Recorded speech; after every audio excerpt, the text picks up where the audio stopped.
One of the verses that was quoted to me quite often as a child is found in the book of Numbers, chapter 32 and verse 23, which says, "You shall sin against Yah, and know your sin is going to find you out." This very fills with 10-minute Torah, day 5 of the Torah portion, Miketz. And we are in chapter 44 of Bereshit or Genesis. And the first 3 verses say this.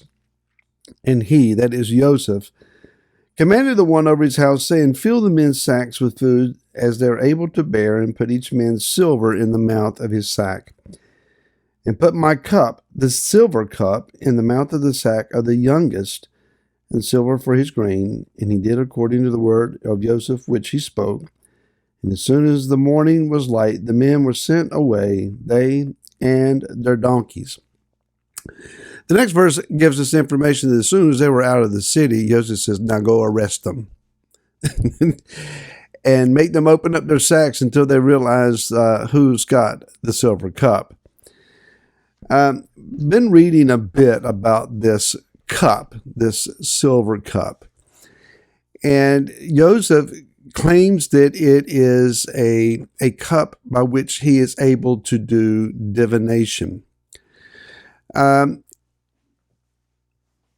practice divination, obviously, then, is against Torah and something that is forbidden. It was well known that pagan cultures, especially the Mitzrayite or Egyptian culture, that their courtesans did indeed practice various feats of magic. Later on in the story of Moshe coming and confronting Pharaoh, he has magicians that are able to replicate the first several feats that Moshe shows as a sign of Yah's power to assist him in letting Yah's people go.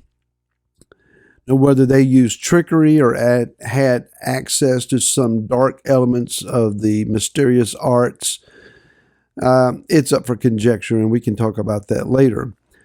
But here, there is some sense of quality and foundation for what Joseph may be implying. As the men are arrested, then the servant that was sent to arrest them said, "Don't you know then that this silver cup is the one by which my master divines?" Over in verse 15, Joseph said to them, "What deed is this you have done? Did you not know that a man like me indeed divines?" Yet we also understand earlier that Joseph had said, the power that I have, the ability that I have to discern or to interpret dreams, is the power of Elohim that is within me. It is a gift that he has given. So obviously, Joseph doesn't need to utilize a silver goblet. The mechanism was that people would fill it with water, put in some kind of sparkly substance, silver or gold flakes, and the way that the water or the flakes would reflect light in the liquid, or pour in wine and let the light reflect off the top of the wine, would somehow give them some clarification as to some matter that they were concerned with. What is probably going on in the mind of the brothers is how that Joseph knew how to set them in order at his table, or at the table in which they ate in his house the day prior. How did he know how to seat them in order? How does he know these things about us, to inquire of our father and the youngest brother? They're unaware of how Joseph knows what he knows, and so for them, it has to be, he's got this power over us.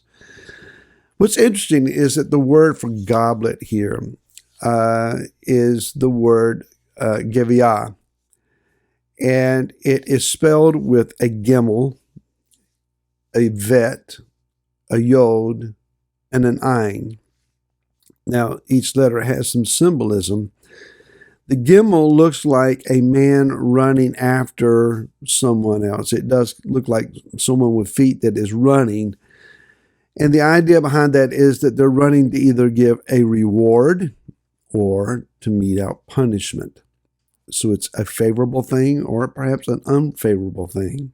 The context will provide the answer. The vet, or bet as it may be said, looks like a house with an open door, and it's available for someone to walk right into. A yod is a hand. It looks like a curve of a hand. It's the spark of Yah's light that creates the motion of his hand. It's when he moves, there's light that flashes is the idea. And then the ayin, what it sounds like is eye, and it does mean to see things, to be focused on Yah's set apartness and the fullness of his covenant. So the goblet here is a very significant article. It suggests to us then that the judge, the one who runs after, from the house of Yah, he's bringing his light to bear on us.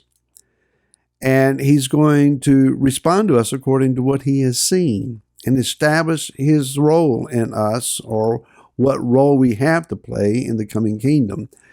So Yah is running after us, and he is establishing us, bringing to bear the work of his hand on our lives. That's what's happening here. In the course of Yoseph intentionally framing Benjamin, his own younger brother, in the company of these that have turned on him in years gone by. The goal is to see if they will hand over Benjamin to save their own hides. Have they ever really changed? And so the servant that is running after them is bringing judgment on them and making firm the case. Your younger brother Benjamin here, he stole the goblet. Now, it kind of reminds us of Rachel, Yoseph and Benjamin's mom, who took her father's talismans, or house idols, one translation says. And the idea was to prevent her father from being able to divine how that they had escaped and where they might be headed. At least that was the excuse.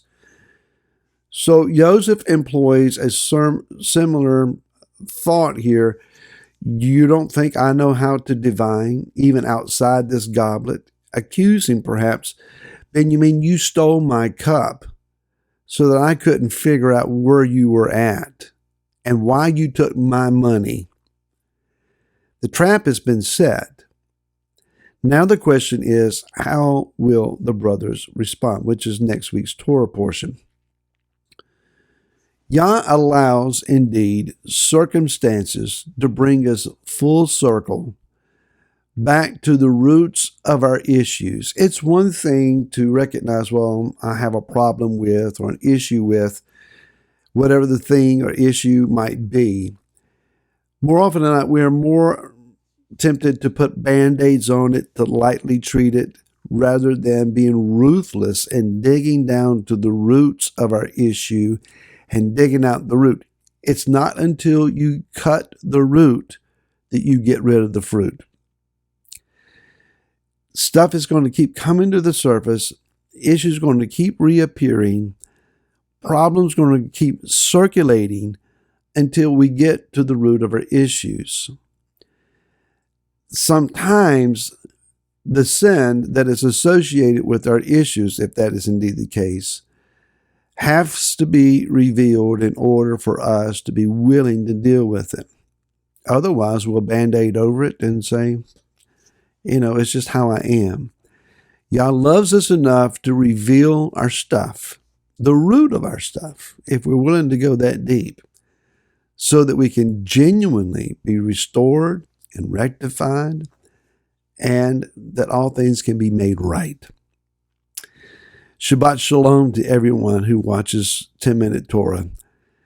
Your comments, your subscribing, hitting the notification button, ringing that little bell that is under there, all of that, but especially your prayers. and your encouragement. It's very much appreciated. May the King sit with you at your table this week. Until next week, Shabbat Shalom.